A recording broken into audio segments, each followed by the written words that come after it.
আসসালামু আলাইকুম। HTML এবং CSS বাংলা টিউটোরিয়াল সিরিজে আপনাকে স্বাগতম। এই পর্বে আমরা দেখব HTML CSS দিয়ে তৈরি করা একটা ওয়েবসাইটকে কিভাবে রেসপন্সিভ করা যায়। আমি মূলত একটা বেসিক ধারণা দিব রেসপন্সিভের।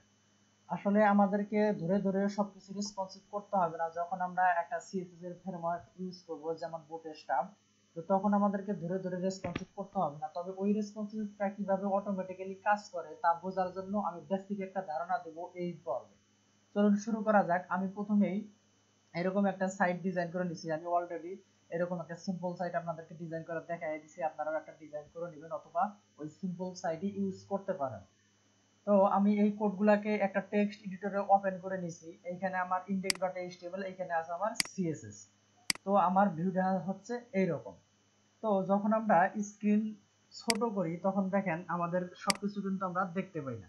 তো রেসপন্সিভের কাজ হচ্ছে মূলত যে ডিভাইস যত ছোটই হোক না কেন বা যত বড়ই হোক না কেন, আমার যে সাইটটা আছে বা যে সাইটের মধ্যে যে কন্টেন্টগুলো আছে সব কন্টেন্টগুলোকে সুন্দরভাবে মতো শো করা, এটাই হচ্ছে রেসপন্সিভ। যেমন মোবাইলের স্ক্রিন ছোট, ট্যাবের স্ক্রিন তার থেকে একটু বড়, ল্যাপটপের স্ক্রিন তার থেকে একটু বড়, তার থেকে বড় ডেস্কটপ, আরো বড় বড় ডিভাইসে। তো প্রত্যেকটা ডিভাইসে যেন আমার এই ওয়েবসাইটটা সুন্দর মতো শো করতে পারে, ফন্ট সাইজগুলো ঠিক থাকে, সব কন্টেন্টগুলো ভালো মতো শো করতে পারে, এই জন্যই রেসপন্সিভ করা হয়।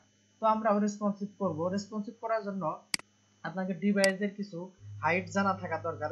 ডিভাইস হাইট দিয়ে যদি আপনি দেন ডিজিটাল ডিভাইস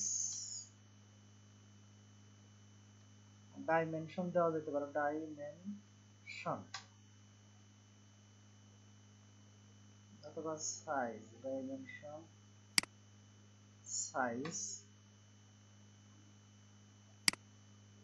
এখানে সাইজটা দেখাচ্ছে না, স্ক্রিন সাইজ দিলে হয়তো বা আসবে। এই তো সাইজগুলো চলে আসছে। তো এগুলো হচ্ছে বিভিন্ন ডিভাইসের সাইজ। তো আমরা এখানে ব্রাউজার থেকেও দেখতে পারি যে এখানে যদি যাই, রাইট ক্লিক করে ইন্সপেক্ট করি, এখানেও আমরা স্ক্রিনের বিভিন্ন স্ক্রিন সাইজ দেখতে পারবো। এইদিকে আছে, এই যে এখানে যদি আপনি ক্লিক করে দেন দেখতে পারবেন এখানে 360। এবং এই যে গ্যালাক্সি 5 বিভিন্ন ডিভাইস এখানে দেখতে পারবেন, ল্যাপটপের স্ক্রিন দেখতে পারবেন এখানে। এখানে বিভিন্ন করে যে আইফোন, আইপ্যাড, এগুলা স্ক্রিনগুলো এখানে আপনি দেখতে পারবেন। তো এগুলো হচ্ছে আমাদের এই যে সাইজ, এই সাইজগুলোতে প্রত্যেকটা স্ক্রিনের সাইজে যেন আমার সাইটটা রেসপন্সিভ হয়, যেন প্রত্যেকটা সাইজে ধরে ধরে আমাদেরকে কাজ করতে হবে। তো চলুন শুরু করা যাক। আমি প্রথমেই 360, যেমন এই যে ধরেন এইরকম করলাম। এরকম করলে আমাদের ফন্ট একটু ছোট হবে। এগুলা কিভাবে ছোট করা যায় সেগুলো আমরা দেখবো। হাইট উইডথ কমায় দিতে হবে। যেমন এই যে ল্যাপটপের ছবিটা আমি দেখতে পাচ্ছি না, এগুলাকে শো করাইতে হবে। তো আমি সবকিছু দেখাবো না, জাস্ট কিভাবে কাজ করে এতটুকুই আমি দেখাবো। তো চলুন, আমি 360 সর্বনিম্ন একটা ডিভাইসের জন্য। তো রেসপন্সিভ করার জন্য প্রথমে আপনাকে ইন্ডেক্সের মধ্যে একটা মেটা ট্যাগ আগে ইনক্লুড করতে হবে। সেটা হচ্ছে আমি লিখে দিচ্ছি মেটা নেম ভিউ পোর্ট, এবং কন্টেন্ট দিতে হবে আপনাকে with with equal device with, মানে ডিভাইস যেই ডিভাইসে দেখ তার ডিভাইসের সমান, এবং কমা দিয়ে দিতে হবে ইনিশিয়াল হাইফেন স্কেল ইকুয়াল 1.0। এটা কেন দেওয়া হয় আমি একটু পরেই বোঝাচ্ছি যে ইনিশিয়াল স্কেলটা কেন দেওয়া হয়। আমি ট্যাগটাকে ক্লোজ করে দিলাম। এবার আমি যদি রিলোড করি, আমাদের কাছে এখানে কিন্তু কোনো আমরা চেঞ্জ দেখবো না। যখন রেসপন্সিভ করব তখন অবশ্যই আমাদেরকে এই মেটা ট্যাগটা দিতে হবে। তো এটা এই উইডথটা হচ্ছে আমাদের যে ডিভাইসে যাবে ওই ডিভাইসের সমান উইডথ হবে। ভিউ পোর্ট আর হচ্ছে ইনিশিয়াল স্কেল যেটা, সেটা হচ্ছে আমরা যদি দেখি যে ইনিশিয়াল স্কেল হচ্ছে নরমালি 100% করে আপনাকে দেখাবে। যেমন আমি যখন ইন্সপেক্টে গেলাম, ইন্সপেক্টে যখন আমি যাই, যাওয়ার পর আমি যদি এইখানে চলে যাই, রেসপন্সিভ মোবাইল ভিউ চলে যাই, এখানে আমি 41% করা আছে। তো এখানে আমার 1 দেওয়ার কারণে আমি এখানে 100% দেখতে পাচ্ছি। আমি যদি এখানে 2 করে দিই স্কেল, তাহলে দেখতে পাবো জাস্ট ভিউটা আমাদের জুম হয়ে আরো বড় বড় দেখাবে। এখানে আমি যদি এটাকে কাটার পর একটু রিলোড করি, করার পর আমি যদি আবার ওই ভিউয়ে যাই, দেখেন এখন কিন্তু অনেক বড় দেখাচ্ছে। আর যখন 1 ছিল তখন 100% সব কিছু আমাকে এখানে দেখা দিবে। এটা স্কেলের কাজ হচ্ছে মূলত জুম করে দেখানো। আমি যদি আবার 1 দেই, 1 দেওয়ার পর আবার যদি আমি পেজটাকে রিলোড করি, আমি রেসপন্সিভ ভিউ থেকে বের হয়ে যাব, আবার রিলোড করব, আবার রেসপন্সিভ ভিউ আসবো। এবার কিন্তু আবার দেখেন সম্পূর্ণ সাইট আমি দেখতেছি। তো স্কেলের কাজ হচ্ছে মূলত ভিউ করে দেখানো, জুম করে দেখানো। যত বেশি 2 দিলে আরো জুম করে আপনাকে দেখাবে এবং অন দিলে 100% দেখাবে। তো আমরা এখন কি করব যে আমাদের সাইটটা যখন স্ক্রিন ছোট হবে তখন যেন আমাদের এই টেক্সট গুলা ছোট হয়, তারপর কালার গুলা চেঞ্জ হয়, এরকম আমি জাস্ট করে বেসিক একটা ধারণা দেওয়ার চেষ্টা করব এখানে। তো এই জন্য আমি এখানে 360 এটা প্রথমে মিডিয়া স্ক্রিন আপনাকে ব্যবহার করতে হবে, অ্যাড দিতে হবে, অ্যাট দ্য রেট অফ, তারপর মিডিয়া স্ক্রিন লিখতে হবে স্ক্রিন, এবং এরপর দিতে হবে অ্যান্ড, এরপর আপনাকে একটা ব্র্যাকেট দিয়ে দিতে পারেন উইথ, কত ডিভাইসে আসলে আমাদের রেসপন্সিভের কোডগুলো কাজ করবে। যেমন আমি মিনিমাম ওয়েট অথবা ম্যাক্স ওয়েটও এখানে ইউজ করা যায়, মিনিমাম অথবা ম্যাক্স ইউজ করা যায়। মিনিমাম আর ম্যাক্স কখন ইউজ করতে হয় আমি একটু পরেই দেখাচ্ছি। তো মিনিমাম ওয়েট হচ্ছে 360, যে যখন আমার ডিভাইসের স্ক্রিন যখন 360 হবে তখন আমার এই কোডগুলো কাজ করবে। তো এই জন্য আমি কি করতে চাইলাম যে আমার হিডারের মধ্যে যেই লেখাগুলো আছে এগুলো যেন ফন্ট সাইজ ছোট হয়, এখন যেরকম আছে এর থেকে যখন আমার এরকম ছোট হবে তখন যেন আমার লেখাগুলো ছোট হয়। তো আমি কি করব, আমাদের এই লেখাগুলো মূলত মেনুটা আছে কোথায়, আমাদের মেনু কিন্তু আছে হিডারের মধ্যে। এই যে হিডারের মধ্যে ইউএল, এবং এখানে একটা আমাদের সাইজ দেওয়া আছে, দেখেন ফন্ট সাইজ 20 দেওয়া আছে, যার কারণে অতটুকু দেখাচ্ছে।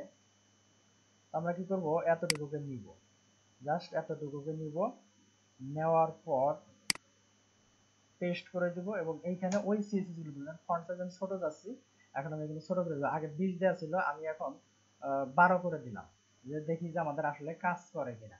এখন আমি আগে বড় করে নেই, রিলোড করে নেই। দেখেন মিনিমাম দেওয়ার কারণে, মিনিমাম দেওয়ার মানে হচ্ছে এখানে যে আমরা মিনিমাম দিছি, মিনিমাম দেওয়ার কারণ হচ্ছে যে সর্বনিম্ন ডিভাইস থেকে শুরু করে সর্বোচ্চ ডিভাইস পর্যন্ত এই কোডগুলো পেয়ে যাবে।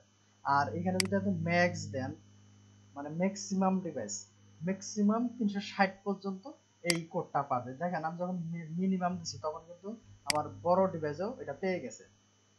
দেখেন এখানে কিন্তু আমার 20 ছিল, 20 এর জায়গায় এখানে কি হয়ে গেছে, ছোট হয়ে গেছে। আমি যদি এই কোডটাকে আবার সরাই দেই, এখান থেকে কমেন্ট আউট করে রাখি, কমেন্ট আউট করলে কিন্তু আমি দেখতে পাবো আবার 20 পাবে, এই যে 20 পেয়ে গেছে। তো যখনই আমি মিনিমাম দেব, মিনিমাম দেওয়ার অর্থ হচ্ছে সর্বনিম্ন ডিভাইস 360 থেকে শুরু করে উপরের দিকে বড় ডিভাইস যতগুলো আছে সবগুলাতে এই সিএসএস গুলা কাজ করবে। এবং আমি যদি ম্যাক্স দিই এখানে, তাহলে তার মানে হচ্ছে সর্বোচ্চ 360 পর্যন্ত এই সিএসএস টা পাবে, এবং তার সর্বনিম্ন যতগুলো আছে সেগুলো এই সিএসএস গুলা পাবে। যেমন এখন ম্যাক্স দিলাম, এখন কিন্তু আমার এই বড় ডিভাইসে এটা পাবে না, দেখেন পায় নাই। আমি যখন স্ক্রিনটা এখান থেকে ছোট করে ফেলবো, স্ক্রিন থেকে ছোট ছোট ছোট ছোট আস্তে আস্তে ছোট করলে আমি দেখতে পাবো যখনই 360 হবে তখন কিন্তু আমার ওই ফন্ট সাইজ ছোট হবে। 360 ম্যাক্স 360, আমি একটু যদি বাড়াই দিই, ম্যাক্স 620। এবারে যদি দেখি, আমি আবার রিলোড করতেছি পেজটাকে, পেজ রিলোড করার পর আমি আবার আস্তে আস্তে ছোট করতেছি। দেখেন এবার কিন্তু ছোট হয়ে গেছে, এই যে বড় হলো। আবার যখন ওই রেঞ্জের মধ্যে চলে আসবে 620, তখন কিন্তু আবার আমার কি ওই যে ছোট হয়ে গেল। আমরা চাইলে ব্যাকগ্রাউন্ড কালারও চেঞ্জ করে দিতে পারবো। হিডারের ব্যাকগ্রাউন্ড কালারটা যদি আমি চেঞ্জ করে দিতে চাই, যখন 620 ডিভাইসের উইথ হবে তখন কি হবে, তার ব্যাকগ্রাউন্ড আমি চেঞ্জ করে দেবো। এটা জাস্ট একটা বেসিক ধারণা যে চেঞ্জ হয় কিনা আসলে। তো দেখেন আমি আবার এটাকে স্ক্রিনটাকে বড় করতেছি, বড় করার পর আমি রিলোড করতেছি। দেখেন এখন কিন্তু রেড পাবে না। তো যখন আমার এই 620 পিক্সেল পেয়ে যাবে তখন কিন্তু আমার এর ফন্ট সাইজ হবে 12 এবং ব্যাকগ্রাউন্ড কালার হবে রেড। আমি যদি একটু আস্তে আস্তে যেতে থাকি একটু, এই দেখেন চলে আসছে, আমার ফন্ট সাইজ ছোট হয়ে গেছে এবং ডিভাইস এবং ব্যাকগ্রাউন্ড কালারও রেড হয়ে গেছে। তো এইভাবে একটা এইচটিএমএল এর সাইটকে মূলত রেসপন্সিভ করা হয়, যে আপনি যতগুলা সিএসএস এখানে ইউজ করছেন মোটামুটি বেশিরভাগ সিএসএস গুলাই এখানে আবার আপনাকে লিখতে হবে। আপনি যদি ধরে ধরে হাতে ধরে ধরে রেসপন্সিভ করতে চান, প্রত্যেকটা ক্লাসকে ধরে ধরে আপনি যেই রকম করতে চান, যে এই ডিভাইসের জন্য ফন্ট সাইজ এতটুকু, কালার হয়তো বা একই রকম থাকবে, যে এই কন্টেন্ট এইখানে থাকবে না, এতটুকু দিতে হবে, এই ফন্ট ফ্যামিলি পাবে। তো এরকম করতে হলে আপনাকে ধরে ধরে এই সিএসএস বিভিন্ন ডিভাইসগুলো ধরে ধরে আপনাকে রেসপন্সিভ করতে হবে। এখন আমি মনে করেন এটা 662 জন্য, আপনি 768 জন্য করতে পারেন। যেমন এখানে আপনি আবার আরেকটা নিলেন, নেওয়ার পর এখানে আপনি দিয়ে দিলেন ম্যাক্স 768, এটা একটা ডিভাইস। তো এই ডিভাইসের জন্য আপনি আলাদাভাবে আবার কোড করতে পারেন। যেমন আমি যদি এইখানে আবার এই কোডগুলাকেই নেই, এই কোডগুলাকে আমি আবার এখানে নিলাম, 768 কালার হবে আপনার অরেঞ্জ হবে এবং ফন্ট সাইজ একটু বড় হবে, সেটা হচ্ছে 14। আমি একটু বাড়াই দিলাম, 114 হয়ে গেছে। তো অরেঞ্জটা হলে আমরা বুঝতে পারবো, ফন্ট সাইজ বুঝি আর না বুঝি। আমি তো পেজটাকে আবার রিলোড করতেছি। এখন দেখেন আমার 768 রেঞ্জের মধ্যে মেবি আছে। আমি এই দেখেন ম্যাক্স হচ্ছে, এখানে ম্যাক্স দেওয়া আছে মানে সর্বোচ্চ এত ডিভাইসের মধ্যে পাবেন। যদি এটাকে মিনিমাম দিই দেখি তো কি অবস্থা হয়। মিনিমাম কিন্তু সব ডিভাইসে পেয়ে যাওয়ার কথা। দেখেন এখন দেখুন এটা পাইছে কত, রেড মানে 620 পাইছে এখানে। এবং তারপরে যদি আমি যাই একটু বড় করি, দেখেন 720 যখন ম্যাক্স দেওয়ার কারণে কি, মিনিমাম দেওয়ার কারণে কি হবে, যে মিনিমাম 768 এর উপরে যতগুলো আছে সবগুলা কিন্তু এই কালার পেয়ে যাবে। দেখেন পেয়ে গেছে। এবং আমাদের মেইন কালার যে ছিল সেও কিন্তু এখান থেকে হারাই গেছে। কারণ হচ্ছে কি, মিনিমাম হচ্ছে 780 থেকে, আর উপরের ডিভাইস যতটুকু আছে সবগুলো কিন্তু এই এই কোডটুকু কাজ করবে। তো আশা করি বেসিক ধারণা পেয়ে গেছেন রেসপন্সিভের। তো এইভাবে আপনারা নিজেরা প্র্যাকটিস করুন এবং আমাদের HTML এর যে কোনো পেজকে এইভাবে ধরে ধরে আসলে খুব রেসপন্সিভ করার প্রয়োজন হবে না। যখন আমরা CSS এর একটা ফ্রেমওয়ার্ক ইউজ করব তখন অটোমেটিক্যালি যে ক্লাসগুলো আছে CSS ফ্রেমওয়ার্কের, ওগুলা ইউজ করলে অটোমেটিক্যালি আমাদের সাইট রেসপন্সিভ হয়ে যাবে। তবে বেসিক ধারণাটা জানা দরকার, কারণ অনেক সময় টেমপ্লেট নিয়ে কাজ করলে কিছু কিছু বিষয় আছে যেগুলা রেসপন্সিভ হয় না, তখন আমরা ওই বিষয়গুলোকে আমাদের নিজেদের মতো করে আমরা রেসপন্সিভ করে নিতে পারি। তো আমাদের এই সিরিজে আমি আর বেশি কিছু দেখাবো না, এই পর্যন্তই। আমি আরো নতুন একটা সিরিজ শুরু করব, সেটা আছে PHP টু HTML, যেখানে আমরা কিন্তু মূলত এই বেসিক যে HTML সিরিজ, এখানে অনেক ট্যাগ, অনেক CSS প্রপার্টি আমাদের নিয়ে আলোচনা করা হয় নাই। তো আমরা এইখানে নতুন করে আর অন্য কোনো প্রপার্টি বা CSS ট্যাগ নিয়ে আলোচনা করব না, সরাসরি PHP টু HTML এ চলে যাব এবং সম্পূর্ণ একটা ইমেজ দেখে দেখে বা একটা PHP ফাইল দেখে দেখে ওয়েবসাইট ডিজাইন করে ফেলবো। এবং আস্তে আস্তে আমরা অনেকগুলা ট্যাগ এবং CSS এর প্রপার্টি সম্পর্কে ধারণা লাভ করব এবং জানতে পারবো। তা আশা করি সঙ্গেই থাকবেন। আসসালামু আলাইকুম।